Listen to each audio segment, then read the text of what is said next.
Hello दोस्तों, welcome to always कहानी पर, जहाँ हर कहानी एक नया एहसास देती है। तो शुरू करते हैं आज की कहानी। आज की कहानी है गांव का चौकीदार ही चोर। तो चलिए चलते हैं कहानी की तरफ। उत्तर भारत का एक छोटा सा गांव था बनवारीपुर। मिट्टी की खुशबू, खेतों की हरियाली और लोगों की हंसी से भरा हुआ। हर घर मिट्टी का, हर गली संकरी और हर शाम एक चाय की दुकान पर पूरी पंचायत जमा हो जाती थी। इसी गांव की शांति और सुरक्षा की जिम्मेदारी एक ही आदमी के हाथ में थी, गांव का चौकीदार भोला। भोला नाम का था, पर चेहरे पर हमेशा अकड़, लंबा पतला, मूंछें तनी हुई, हाथ में डंडा और आवाज में ऐसा रौब जैसे पूरी सरकार उसी से चल रही हो। सुबह चाय की दुकान पर बैठता और 3 कप चाय उड़ा देता। हर बार वही डायलॉग, उधार लिख लो चौकीदार हूं, इज्जत की नौकरी करता हूं। गांव वाले भी उसे मजाक में नहीं लेते थे। उन्हें लगता था कि भोला ईमानदार है, जानदार है और रात में 4 चक्कर लगाकर उनके घरों की रक्षा करता है। एक दिन लल्लन चाचा की नींद टूटती है तो पाते हैं कि उनका चमचमाता पीतल का लोटा गायब। वह पूरी गली में चिल्लाते फिरते हैं, अरे ओ राम, मेरा लोटा कौन ले गया? गांव वाले हंसते हैं, चाचा अब लोटे की भी चोरी होने लगी। अरे कहीं आपने खुद ही कहीं रख दिया होगा। ललन चाचा बुरा मुंह बनाते रहते हैं। तभी भोला आता है, सीना ठोक कर कहता, चाचा चिंता मत करो, चोर चाहे कितना भी चालाक हो, भोला चौकीदार से बच नहीं सकता। और फिर एक लंबा डंडा जमीन पर पटाख से मारता है।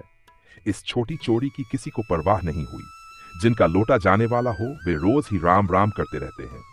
लेकिन बात यहीं खत्म नहीं हुई। एक हफ्ते बाद खबर फैलती है, नंदू हलवाई की दुकान से 22 किलो रसगुल्ले गायब। नंदू ऐसे रो रहा था जैसे कोई उसकी गाय चुरा ले गया हो। अरे भाइयों, रसगुल्ले गायब, कौन इतना मीठा शौकीन निकला? भोला फिर पहुंचा, इस बार ज्यादा स्टाइल में। चिंता मत करो नंदू, चोर चाहे रसगुल्ला खाए या मालपुए पकड़ा जाएगा। गांव वाले बोले, अरे भोला ये चोर बड़ा मीठा खुराक वाला लगता है। दूसरी बार भी चोर पकड़ा नहीं गया। गांव में हल्की बेचैनी फैलने लगी। लेकिन तीसरी चोरी ने सबको हिला दिया। श्यामू किसान के घर से 2 बोरी गेहूं गायब।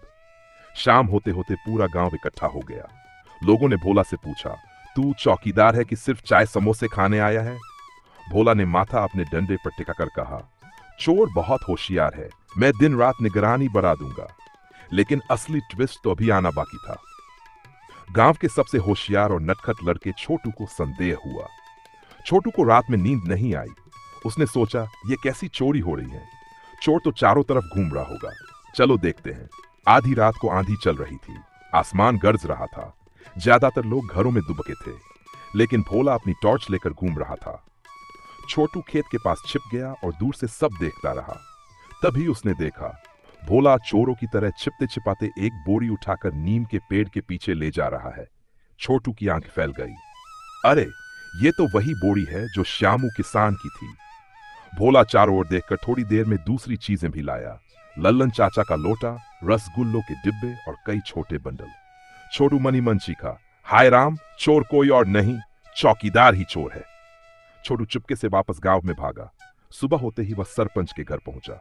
सरपंच जी, असली चोर मिल गया। सरपंच नींद में बोले, कौन? छोटू, फिर कोई कहानी सुना रहा है क्या? छोटू चिल्लाया, चोर भोला चौकीदार। सरपंच की आंखें कांप गईं। अरे छोटू, जो सबकी रक्षा करता है वही चोर कैसे? छोटू बोला, आइए मैं दिखाता हूं। पूरा गांव उसके पीछे चलता हुआ नीम के पेड़ के पास पहुंचा और वहां एक एक कर सारी चोरी हुई चीजें ऐसे पड़ी थीं जैसे किसी ने गुप्त खजाना जमा किया हो। लल्लन चाचा बच्चे की तरह दौड़े, अरे ये रहा मेरा लोटा, चमचमाता है अभी तक। नंदूची, मेरे रसगुल्ले का डिब्बा, अरे खाली तो है लेकिन मेरा ही है। श्यामू किसान बोले, ये बोरी तो कल ही चोरी हुई थी। अब किसी को शक नहीं रहा। गांव वाले भोला को पकड़ लाए। भोला पहले तो चिल्लाया, मैं निर्दोष हूं, कोई मुझे फंसा रहा है। लेकिन जब सबूत सामने रखे गए वह टूट गया। सरपंच गरजते हुए बोले, सच सच बता, चोरी क्यों की? भोला रो पड़ा, सरपंच जी मैं गरीब हूं, कुछ दिन पहले सोचा थोड़ा ले लूं फिर वापस कर दूंगा। लेकिन फिर चोरी की आदत लग गई और जब सब मुझे ईमानदार समझते थे तो मुझे लगता था कोई शक ही नहीं करेगा। नंदू हलवाई बोला, मुझे लगा तू चोरी पकड़ने वाला है, तू तो खुद रसगुल्ले खा गया। गांव वालों ने भोला की थोड़ी बहुत देहाती स्टाइल पिटाई की। सरपंच ने कहा, भोलवा, तेरे किए की सजा मिलेगी। चौकीदार की नौकरी गई और अब 2 महीने तक गायों के बाड़े में ड्यूटी करेगा, सफाई करेगा और गांव की गलियों में काम करेगा। भोला रोते हुए बोला, मैं नहीं करूंगा चोरी, कसम।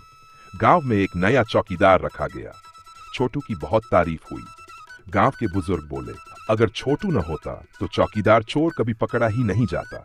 छोटू से पूछा गया कि क्या वह चौकीदार बनेगा।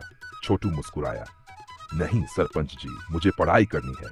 चोर पकड़ना मजेदार था, पर चौकीदारी चाहिए। गांव में शांति लौट आई। भोला धीरे धीरे सुधर गया और लोगों के सामने सिर झुकाकर चलता था। गांव के बच्चे उसे छेड़ते, भोला काका, रात में चौकीदारी करोगे या चोरी?